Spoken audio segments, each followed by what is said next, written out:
Welcome to our Fall Leaves mini class on our Procreate channel. Today we're going to just do some hands-on painting, and hopefully you'll learn even more about some of the things that this app can do by actually using some of the tools. If you're brand new to Procreate, I'm going to walk you through everything step by step. But if you've used Procreate before, I hope that you'll stick around, because I do think that maybe there'll be some things in this video that will be little reminders for you, or completely new, learning a new thing. So let's go ahead and pull up the iPad. And what I have here is the download for this class that I've provided at Shelly Parker Art. So you can just go there. I'll try to put a link somewhere on this screen. And of course, there will be a link in the video description too. The file you see beside it is one that I started earlier, just kind of playing around with the colors. So I'll bring that up a little bit later. But when you get the app onto your iPad and open it up, if you tap the layers screen, you should see the sketch layer. This is the layer that my sketch is on. The reference layer, I think maybe on your file, it's the reference layer isn't named. So you can name it by clicking on reference. As the dogs, it's been one of those days. I'm going to swipe to the left to unlock it, and maybe that will let me rename it. So unlock it and then tap rename. Let me go ahead and show that again. We have our sketch locked here. The lock is just a way to safeguard it, make sure that you can't get on that layer by accident later. So to unlock a layer, we're just going to swipe to the left, tap unlock, and you'll see that the little padlock goes away.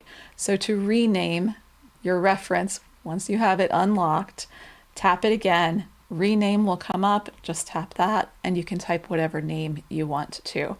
It's nice to be able to name the layers, particularly if you get to a project where you have a lot going on.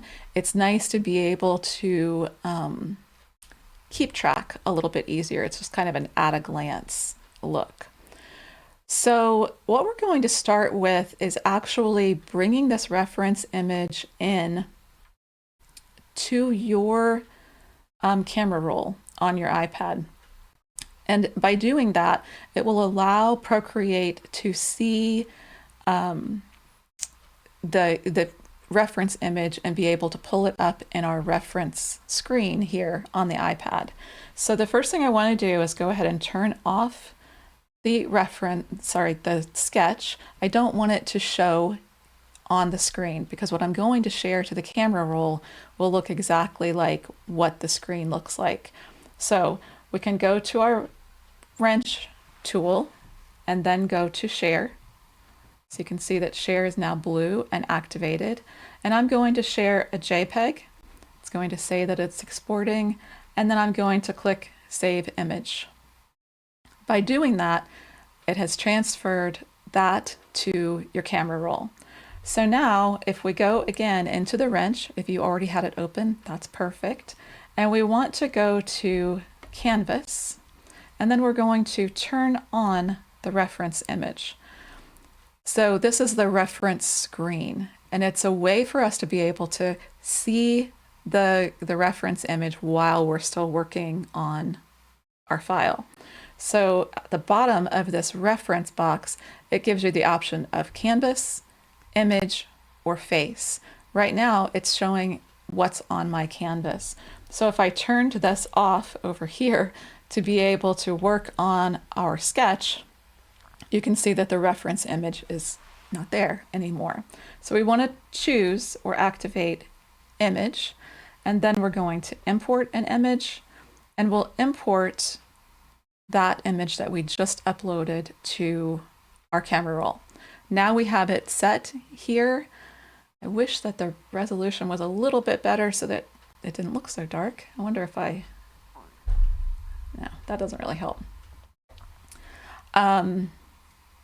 Anyway, this reference box works just like the iPad screen itself. So you can two fingers to zoom in or out, pinching to move it, turn it, zoom all the way in to get really close up. It's really a cool option to have open on your screen.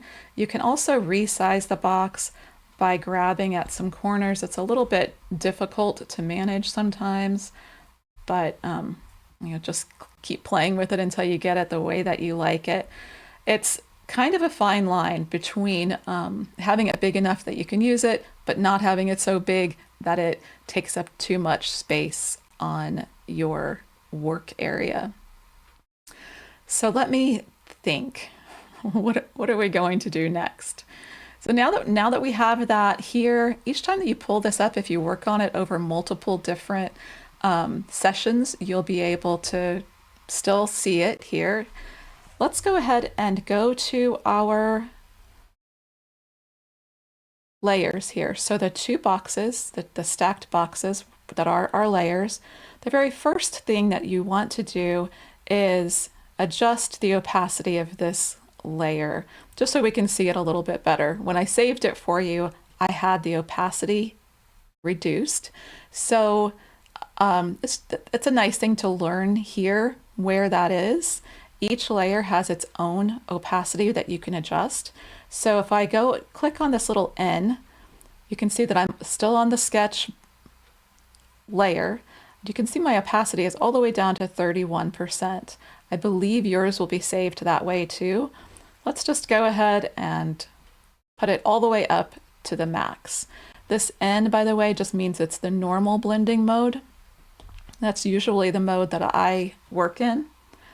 So what we want to do now, I thought that a little shortcut would be for us to go ahead and color fill the whole leaf, just so that we have a nice starting point. We don't have to start from scratch. You could certainly skip this step and just start yours without the flat color, but this is a nice little tip to know how to do anyway.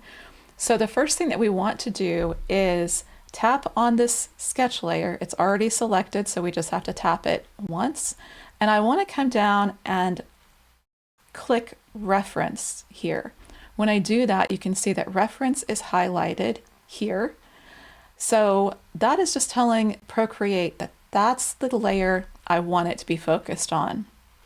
Now I'm going to add a new layer, and I'm going to move this layer underneath the reference layer. So to move it, I'm just going to tap it and drag it down. Sometimes it's a little bit difficult to get it to drag, just keep going. Sometimes using your finger to tap it and pull it down works a little bit better, so you can try both of those.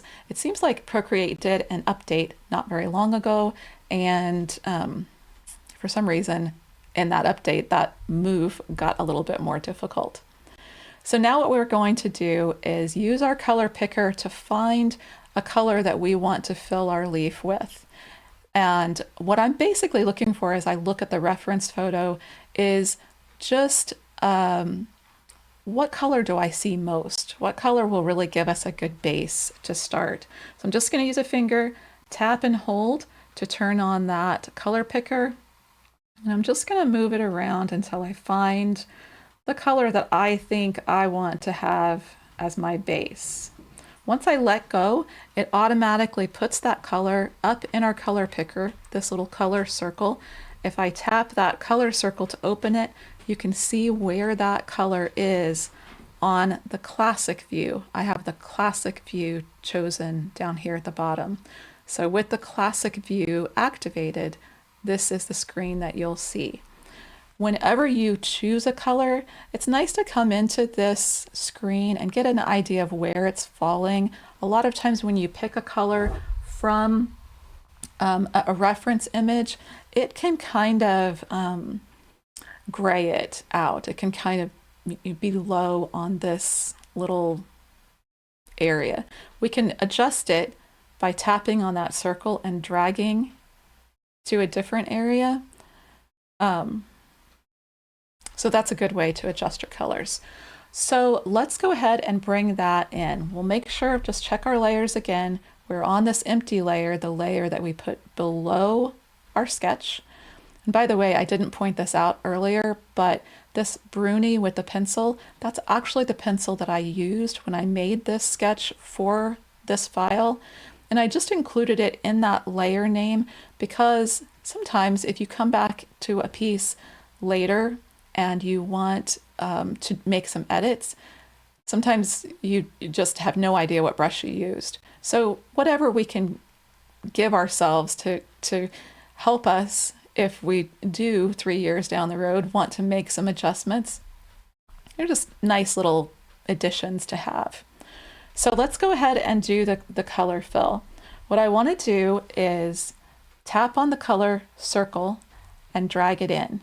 The important thing to remember when you drag this in, wherever we drop it, we don't want that to be on the line itself.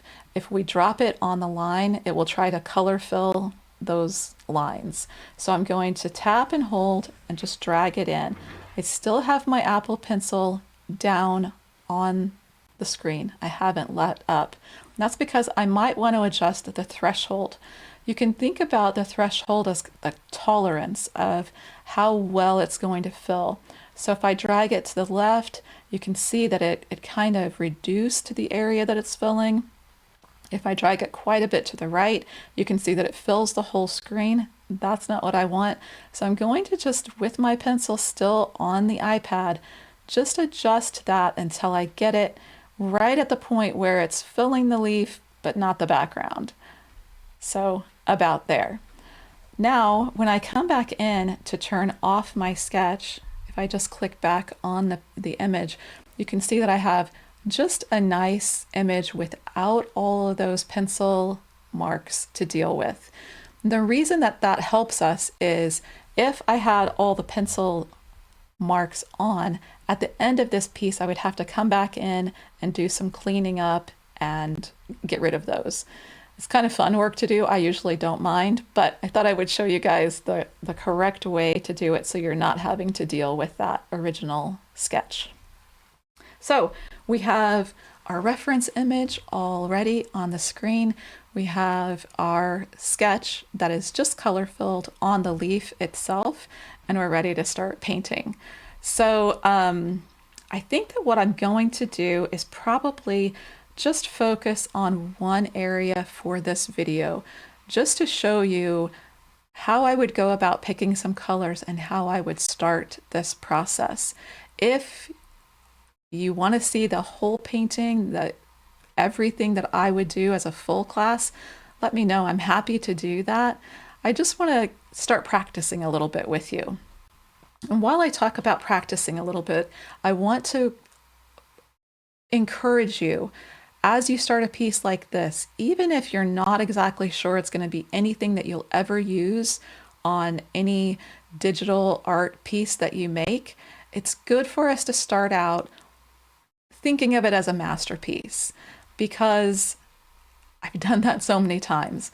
I get a little impulsive and I get an idea and I get really excited and I want to jump in and start creating. The problem is that if I don't set up my layers correctly, it will impact how I can use the piece. So for me, I'm often designing pieces that I'm going to send to my laser, and I need to have the layers so that I can tell the laser what I want it to do. Do I want it to cut? Do I want it to engrave? And so if I'm keeping all of these things in mind, then I'm going to save myself a little bit of a headache later by having to try to come back in and fix all of that information. So start out just thinking of it as this is going to be a great piece and it's something I'm going to use. The other great thing about approaching each piece like that is all of these artworks that we make can be repurposed. So for instance, on this piece, once this leaf is done, maybe you'll want to use it on a piece like a cornucopia or a pretty pumpkin with a fall leaf beside it. And so when we have these elements, we can bring these in. We could bring this finished leaf painting into that Procreate piece and repurpose it and use it. We can copy it, paste it, turn it, manipulate it. There's so many things we can do. So just approaching it like that from the very beginning on all of your pieces will save you from having to go back in and either remake a piece or maneuver it so that it's usable. I hope that that makes sense, and I hope that that's helpful for you. So let's go ahead and paint.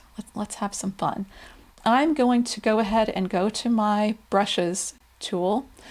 If you have downloaded the 2 free brushes that are at the website, this top one is the natural detail. The bottom one is the acrylic round. These are the only ones that I'm going to use on this particular piece. So you can certainly make yourself a Shelly Parker art folder. Hopefully there will be lots more brushes that I'll be offering, or you can just leave it in your import folder, whatever works. If you would like a in-depth lesson on how to organize your brushes, leave me a comment and let me know that that's something that would be interesting to you, and I'd be happy to show you. The main thing is on this menu that pops up, with the last update, Procreate changed this. So in order to see all of the menus, you can pinch in, and now you have the Procreate library, the classic library, and this is a library that I've added to my piece, to my Procreate app myself. So if you open up your library and it doesn't look like this, it's because this is one I've created. Yours will probably have Procreate library and classic library. So I'm going to go ahead and pick the acrylic round. You can see that this is the one that's blue. That's the one that's active. And let's get started painting. Like I said, I think I'll just concentrate on this bottom section here. Trying to think about what's gonna show you the best. Let's go ahead and start up here. There's some interesting things that are happening up here, and so I think that this might be, this area might be better. So I'm just going to come in and pick a color. And let's zoom in so we can more easily find the colors that we want. I'm gonna, maybe, I want to start out with this sort of more red color that's down here at the bottom. And then, like I said, once I pick a color, I like to open it up here in the color picker, in the color circle, to see where that color is. It does look like it's nice and red, so let's go ahead and give that a try. I think that I'll maybe zoom in a little bit,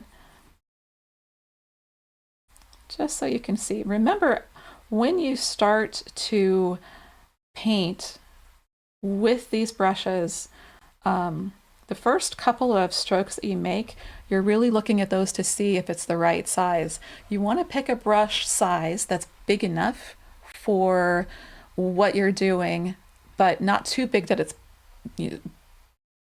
affecting too much of your canvas.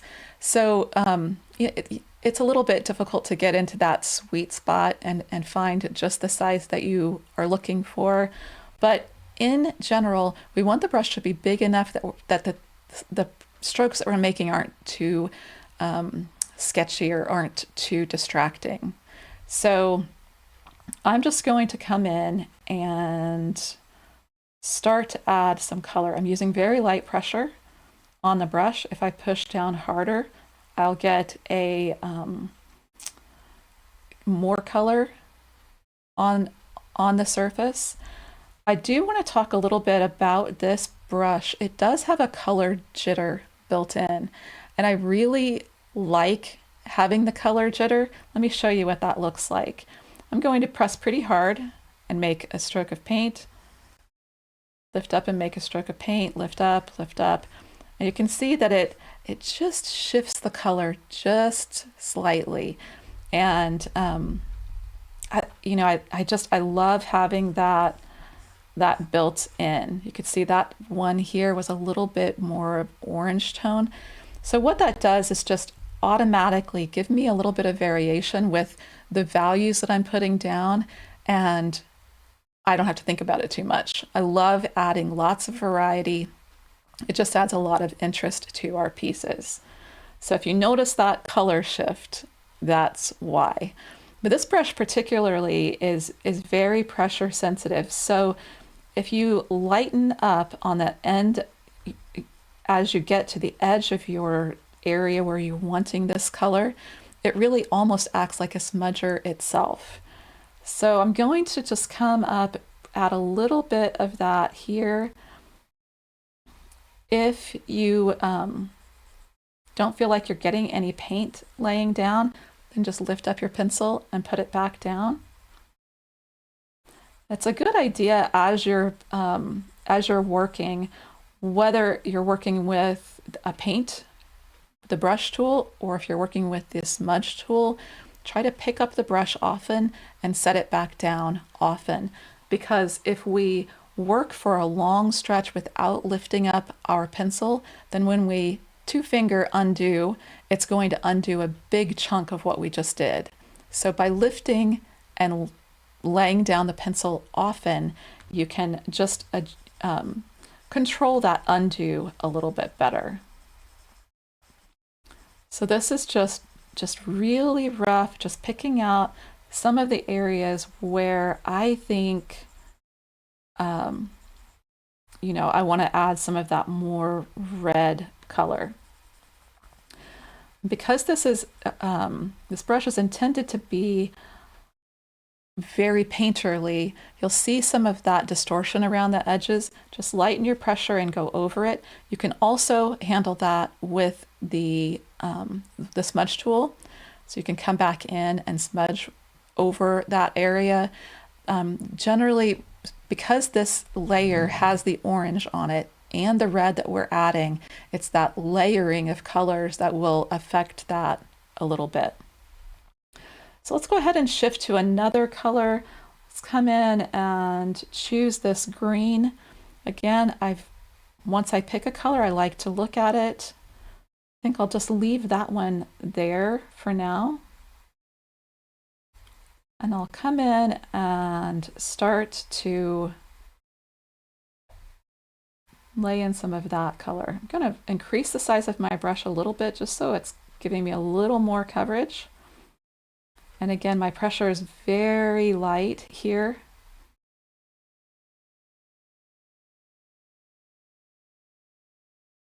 I think I'm going to shift a little bit more yellow as it comes up to this part of the leaf. So we can do that by clicking the color picker and adjusting this slider to make it a little bit more yellow.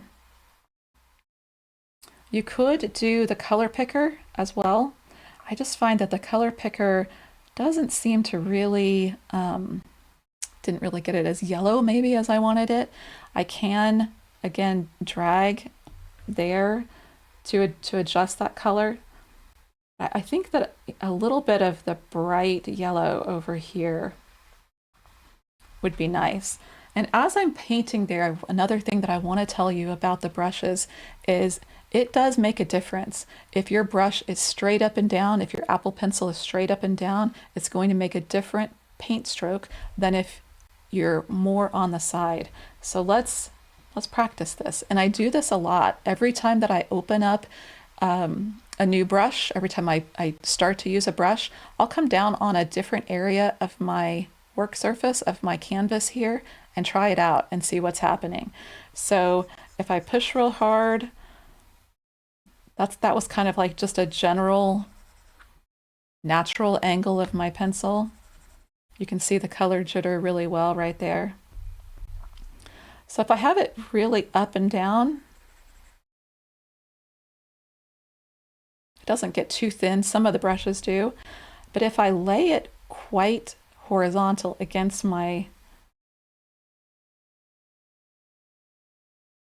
iPad, I hope that you can kind of see how much of a softer look you get. So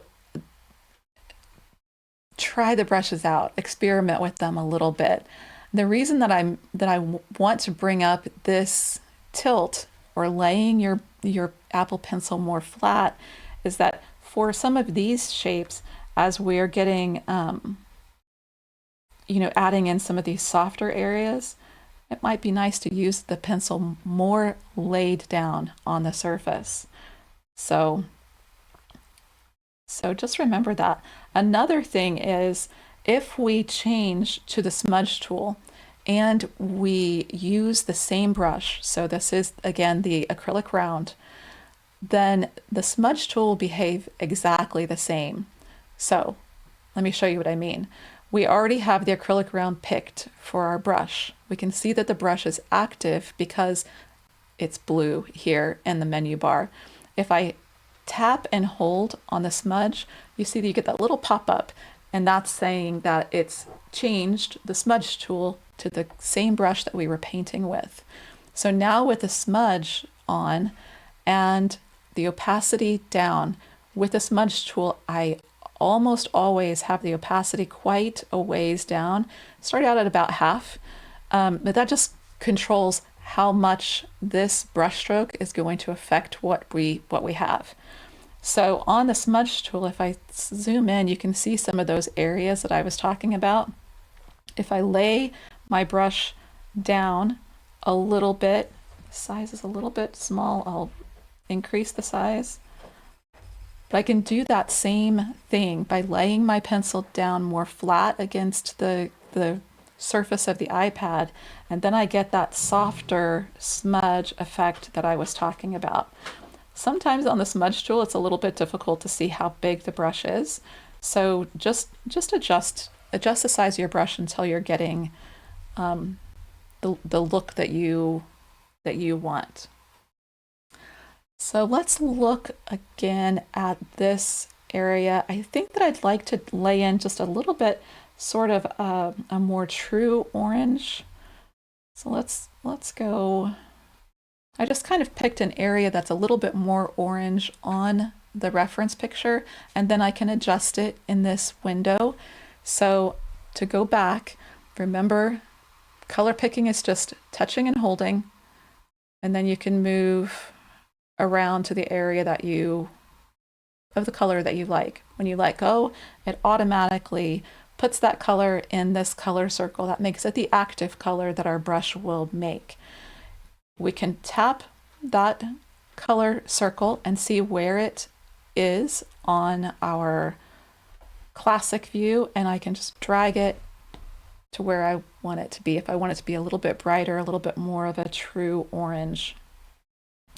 So now I can come in, find myself looking at the reference picture on the computer. Often when I paint, I do have my reference picture on my computer. So it's kind of a natural thing for me to look. I'm going to reduce the size of my brush just a little bit. I want to make some kind of smaller additions of the orange here. There's a little bit of orange up at the top here on our reference picture.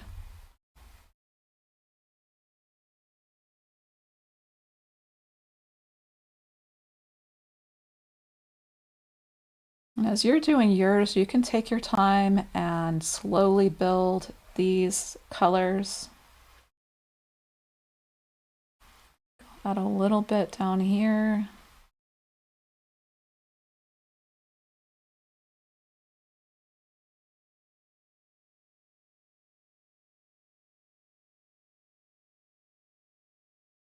So that kind of gives you an idea. I think I'm going to go back to this red. So as we work on our piece, the Procreate app does keep a sort of a history of the colors that we've used. So if we click on the color picker, this line of history are the recent colors that we've chosen. So we were using this red a little bit ago. I want to come in and redefine some of that darker right there. I'm going to reduce the size of my brush so I have a little bit more control. I'm really going to get that nice and red right down at that area.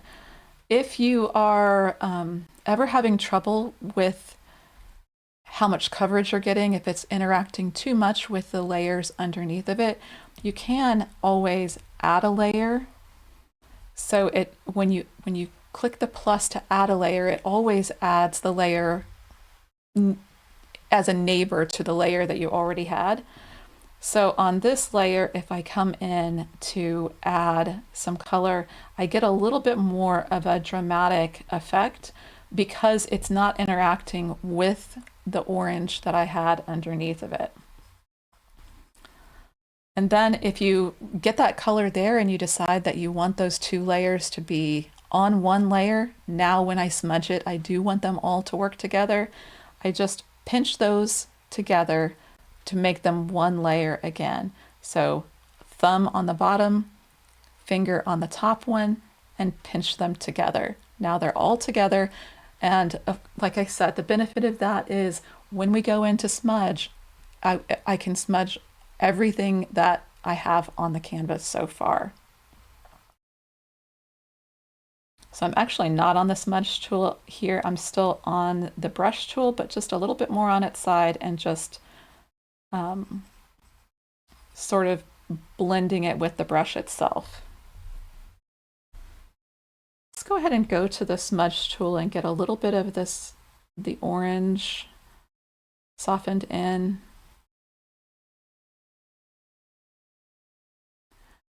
Now, as I start to put the colors on my piece, I will, I'll usually do it exactly like this. I'll pick out some of the colors that I see the most, and then I'll shift gears and start to think about highlights, where are the lightest colors and where are the darkest colors. So I think if you break it down into those two sections, first of all, just sort of blocking in color and then focusing on the darks and the lights, it's really an effective way to start your piece.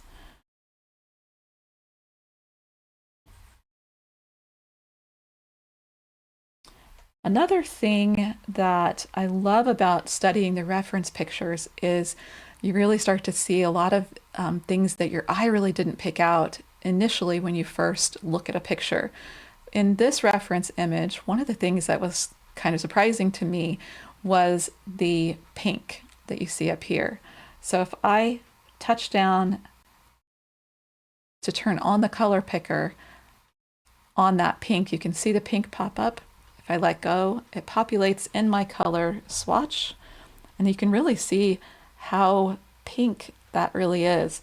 And the interesting thing is when you actually start to paint with it and use it, you can see pretty quickly how pretty it is with the oranges. You just wouldn't think that pink would really go with the orange, but it's a really nice addition. And there's a couple of places on this reference image where that pink really shows up. Down here on this leaf too, you can really see it down here. I'll go ahead and add some to that area since we're talking about it.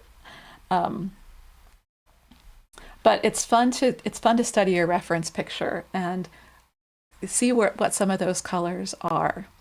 So like I said, once I got the colors down, the next thing I would do is start to look for highlights and shadows, and I would start to add those in. Another thing I think that's really interesting about this reference picture is the shadowing. So the right side of this leaf looks in shadow. It's kind of shadowed maybe by this leaf above it, but I like that feeling of one side of the leaf is coming out more, is a little bit more visible, more in the light. So it's something to think about as you're doing a piece like this, really trying to capture that light in the subject makes a big difference. Maybe we'll go back, since we're talking about that, we'll go back and just add a little bit more of the yellow. It'll really punch up this feeling like it's in the light. Often shadows are a little bit cooler, a little bit more blue. Often highlights are a little bit more warm. So we can We can really affect that feel by bringing in a little bit more of that warm yellow to this side. I'll click the smudge tool and just put that in. Just go smudge over it just a little bit just to add it, make it come together a little bit. So the other thing that I did with mine was going in and coloring in, painting in those vein areas. That's kind of a nice thing to do sort of from the beginning-ish of your painting, just because the white lines can look a little stark and be a little bit distracting as you're studying the colors and seeing what's going on. So I'm going to color pick a green, and I think that I'll start with the veins on that color. I'm going to be coming over them multiple times to add in a little bit of a brighter color to highlight some of the areas, but it's nice to start out just a little bit darker so it gives us room to bring in those highlights. So I'm going to go to the brush tool and switch to the natural detail. The reason that I like to switch to the natural detail is it's just a little bit of a finer, smaller brush. So for smaller details, you can get a little bit more control over your brush. So I just upped the size a little bit. And when you start working with this brush, do this. Just practice with it, see what happens. Again, try the, on the side. On the side, this brush isn't that effective. So it's not something that I would do with this brush, but it is very pressure sensitive. And it has a nice, I'm going to say streakiness, and I don't really mean super streaky, but it has a nice texture in it, which makes it nice for a natural detail. So what you can do, you can start a new layer if you want to. I'm going to go ahead and start a new layer just to show you. The reason for starting a new layer is so that when we smudge this, if we choose to smudge it, we can smudge just these lines rather than also incorporating the orange. So I'm going to come in with the natural detail brush and I'm going to reduce the size just a little bit. And I would just go over all of these vein marks on the leaf.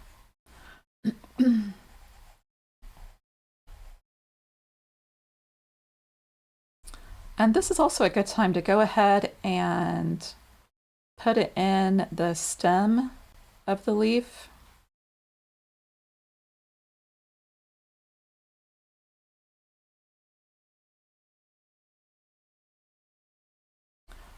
So I would do that for the whole leaf. And then when you come in, if you wanted to soften it a little bit with the smudge tool, because it's on its own layer, you're not affecting anything. My smudge tool was a little bit too big there. You're not affecting anything other than just that green that we just put in. I will mention too that the smudge tool is, it's interesting the way that it works. When you set your brush down onto your piece, the color that you touch initially with the smudge tool is the color that it will pull the most.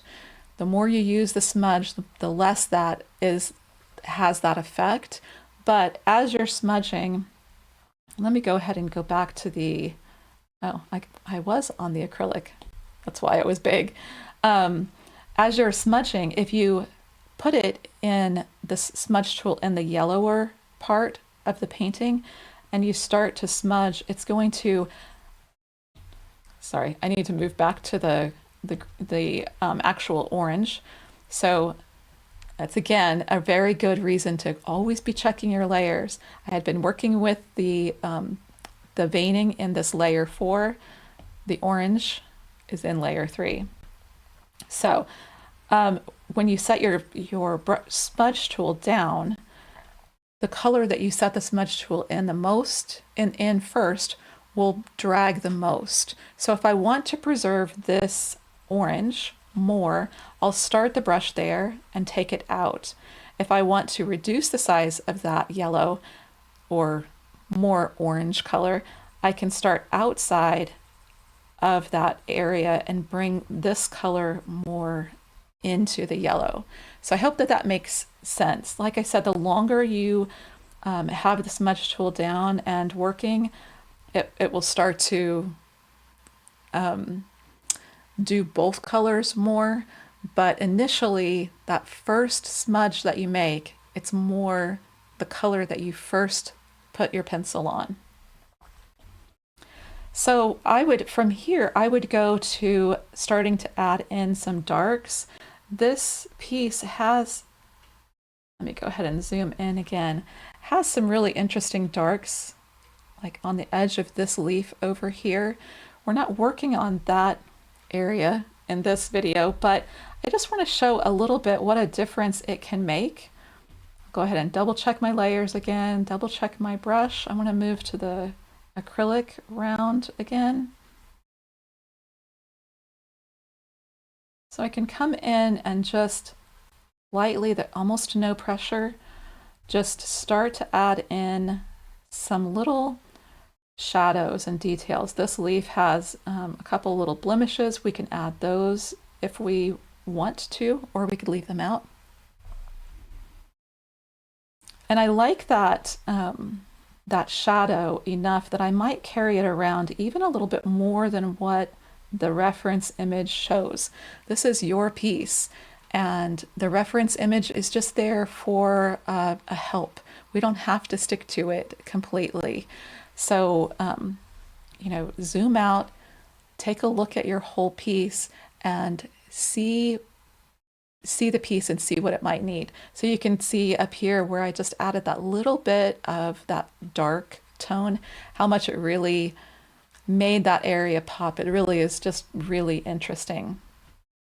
So let me go ahead and go back to the gallery, and I will show you the piece that I was working on this morning, just so that you get an idea of where it would be if you took the steps that we just did in this class and applied them over the entire leaf. So you'll see a little bit of that pink that I was talking about there, a little bit of the pink that shows up down here. It's really just so pretty. This is really what I would call the end of the block-in part of my painting. So this is where I would start to really have fun and go in and add a little bit more of the detailing, some of the texture that you see, kind of the speckling that you see in the leaf. I would start to come in and do some of those finer details. Of course, it's beautiful as it is. It could be done just as it is. So I think that I will end there for this class.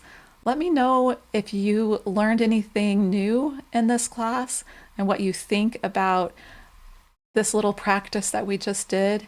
If you would like to see another video showing how I add details, please leave me a comment and let me know. I'm happy to come back and do some more details on this piece.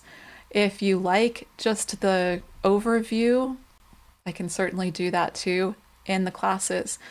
I will say that as the classes here progress, we will gradually move into doing full pieces. So painting the background and doing a complete painting. And when we get there, there will probably be like a part 1, a part 2, and a part 3 for you to follow along with. And it's really fun to get into doing the full art pieces.